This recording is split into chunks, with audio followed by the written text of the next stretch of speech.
Kali ini, awak akan membahas seni diplomasi Minangkabau yang mulai dilupakan, yaitu pasambahan.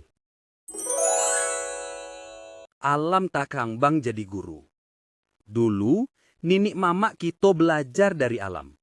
Alam ngajari kita cara hidup, termasuk cara batu tua. Pasambahan ko bukan sekadar basa-basi, tapi seni batu tur yang elegan, penuh makna jo diplomasi. Di dalamnya ada nilai-nilai adat yang tinggi.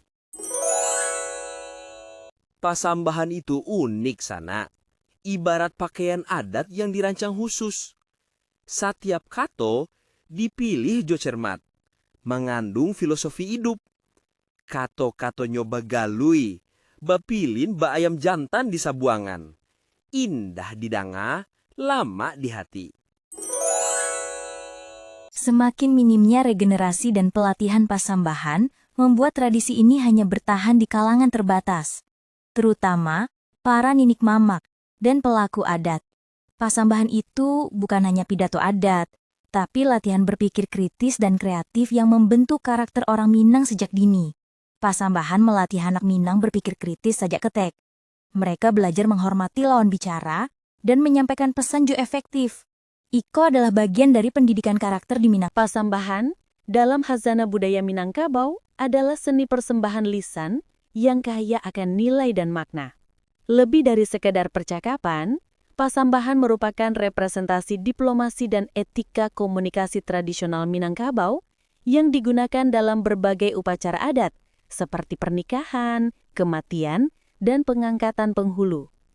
Bahasa yang digunakan dalam pasambahan bukanlah bahasa sehari-hari, melainkan bahasa yang diperindah dengan kiasan, perumpamaan, serta nilai-nilai budaya yang mendalam.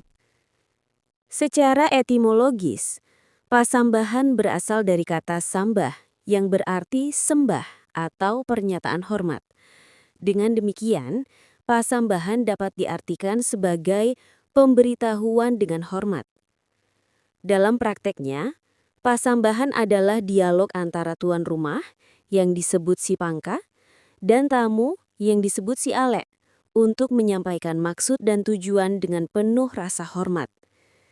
Ada beberapa upacara adat yang melibatkan pasambahan, antara lain peresmian pengangkatan penghulu, upacara perkawinan, upacara kematian, upacara pembangunan rumah, dan upacara kelahiran.